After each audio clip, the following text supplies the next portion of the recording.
He began with birds. Liu Yonghao's earliest business was neither a skyscraper nor a factory. It was a makeshift coop. In the early 1980s, after years spent as a teacher and a sent-down youth during the Cultural Revolution, Liu and his brothers put their meager savings into raising quail and chickens.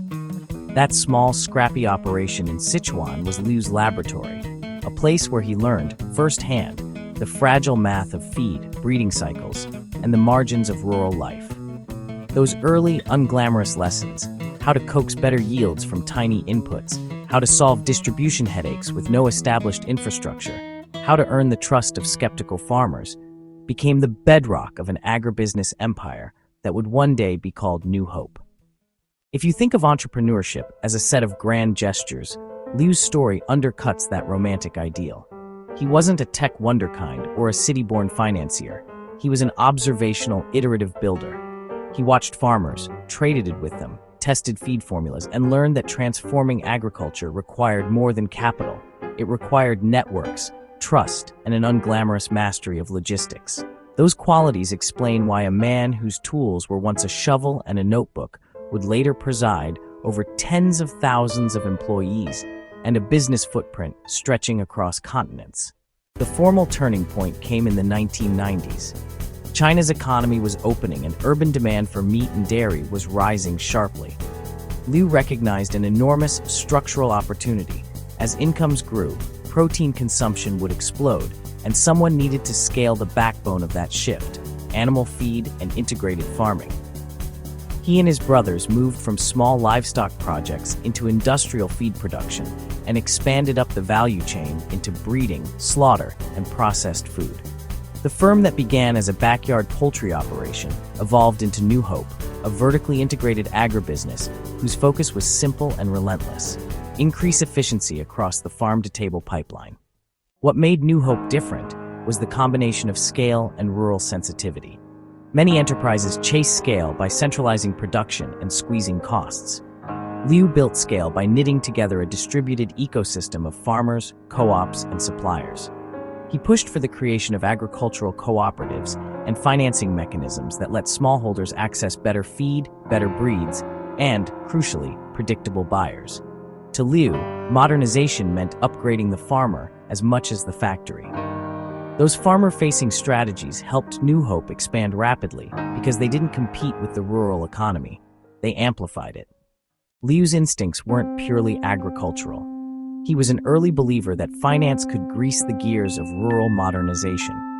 He helped establish China Minsheng Bank, a move that signaled a savvy recognition. Industrial growth needed specialized capital, and his inside knowledge of China's agricultural network could make lending less risky. Through investment in banking and other ventures, Liu diversified his group's exposure, giving New Hope the financial muscle to invest in R&D, overseas deals, and new categories like dairy, aquaculture, and later biotech for animal health. The way Liu approached corporate structure also deserves attention. He was part of an entrepreneurial generation that learned to be both patient and opportunistic. After the family business split in the mid-1990s, Liu refocused on animal feed and downstream food sectors. He took the long view. If efficiency gains of a few percentage points could be multiplied across millions of metric tons of feed, the payoff would be huge. That arithmetic drove capital allocation across New Hope's businesses and made the company resilient during volatile commodity cycles. But longevity in agribusiness is not just a story of spreadsheets. It's also about brand and reputation. Liu cultivated a public persona that matched his business strategy. He presented himself as a humble old farmer who still tended vegetables in his own gardens. That image, authentic or carefully managed, dovetailed with New Hope's credibility among rural customers and regulators. In markets where trust is a scarce commodity, Liu's low-key, no-frills demeanor gave the company a reputational moat. Consumers trusted a firm tied to someone who had literally worked the fields. As New Hope scaled through the 2000s, the company became harder to categorize. It was an agricultural conglomerate, yes, but its reach included animal feed, meat processing, dairy, aquaculture, and food retail. It even developed investments in international trading platforms. The business model was integrated and cyclical. Feed companies supplied farms, farms supplied meat and dairy, and processing and logistics converted raw product into packaged goods for urban consumers.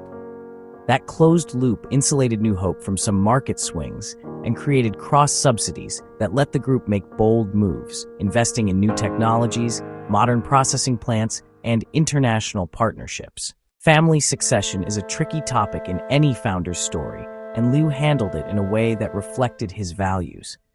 Over time, leadership roles passed to the next generation. His daughter, among others, took on senior roles in New Hope's public subsidiaries. The succession was less a dramatic battlefield than a planned transition, partly because Liu always framed the company not as a single person's throne, but as a platform for rural transformation that needed steady stewardship. By institutionalizing management practices and promoting internal leaders, Liu tried to avoid the fate of many family businesses that crumble when charisma evaporates. Politics and business in China are not separable, and Liu navigated that terrain with unusual dexterity. He served in advisory roles and engaged with national conversations about food security, rural policy, and private enterprise.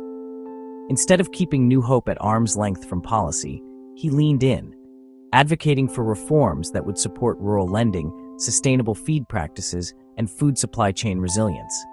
That engagement wasn't merely transactional. It reflected a worldview shaped by his own history. Stable food systems underpin social stability and economic development. In short, Liu saw himself less as a corporate oligarch and more as a custodian of an essential sector. The group's international footprint is another chapter worth noting. New Hope didn't simply export product, it exported a playbook. Partnerships, joint ventures, and sometimes plain equity stakes in foreign companies. These moves were strategic, securing input markets, accessing advanced knowledge, and hedging against domestic volatility. In agriculture, scale often means global reach because inputs, genetics, and logistics are transnational. Liu's pivot toward international presence was therefore both defensive and growth-oriented. Innovation in agriculture is a slow burn. Breakthroughs are incremental, and the payoff horizon can be measured in years. Liu invested accordingly, in feed science, in breeding programs, and in automation in processing plants. These investments were less about headline transformations and more about steady yield improvements and cost curves. When the world later needed protein at scale, companies that had made those quiet bets reaped the benefits. But an agribusiness giant's story is never without friction. China's meat scandals, shifting regulatory expectations, and fluctuating commodity prices all tested New Hope. The company weathered challenges through a mixture of rapid response, public relations, and structural changes. For example, investing in traceability systems and stricter quality controls. Crisis management became part of the institutional DNA. Surviving these tests reinforced the company's claim to reliability in a market where food safety can make or break a brand. Liu's personal wealth, frequently tracked by international publications, is a byproduct of New Hope's scale, but it's also a moving target. Estimates of net worth varied widely, depending on markets and valuation methods. What is more telling than a headline number is the way Liu used his wealth to reinvest in enterprises that reinforced New Hope's core mission, and to back financial institutions that could improve rural access to capital. For him, wealth served as a tool to scale impact rather than purely as personal accumulation. Philanthropy and social initiatives also feature in Liu's career. He promoted programs aimed at improving farmers' access to credit and better seed and feed technologies. Unlike some philanthropic gestures that are performative, Liu's initiatives tended toward the operational, improving extension services, financing co-ops, and supporting R&D for higher feed conversion rates. Those actions reflected his belief that the path to better rural livelihoods was technical and organizational, not just charitable. There's a leadership style lesson embedded in Liu's story. He wasn't an ideologue, he was a practitioner. His decisions were often data-driven and contextually grounded. He prized experimentation over dogma and scaled what worked while quickly abandoning what didn't. That pragmatism made New Hope both responsive and durable.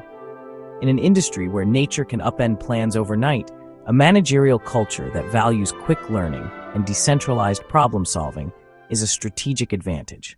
The generational and sectoral shifts Liu anticipated have only accelerated. Urbanization, dietary changes, and technology adoption continue to push demand for processed protein and sophisticated logistics. Liu's bet on integration, linking feed to processing to retail, positioned New Hope to benefit from these trends. But the modern pivot also includes sustainability. Resource constraints, environmental pressure, and consumer preferences for traceability mean that New Hope's future success depends on balancing scale with stewardship. Liu's later public statements and investments often emphasized precisely that balance: modernize without destroying the ecological or social foundations of farming. Liu's legacy is not a single factory or a single deal. It is a structural change in Chinese agriculture, the professionalization of feed science, the normalization of integrated supply chains, and the mainstreaming of farmer cooperatives as economic actors. He belongs to a cohort of entrepreneurs who transformed China not by chasing internet virality, but by reworking the plumbing of everyday life, how people get fed. That kind of structural entrepreneurship is quieter, but far more consequential. In evaluating Liu Yonghao's life, it's useful to notice a pattern. He consistently traded complexity for systems. Rather than solving one problem at a time, he asked how to reconfigure entire sequences from seed to supermarket shelf so that the whole chain improved. That systems thinking is why New Hope could scale. Interventions at one node, better feed, cascaded downstream, better yields, safer meat, more consumer trust. And back up, more farmers willing to adopt new practices. There are contradictions and tensions in his story, too. The push for scale can erode smallholder independence. Consolidation can squeeze margins for local players.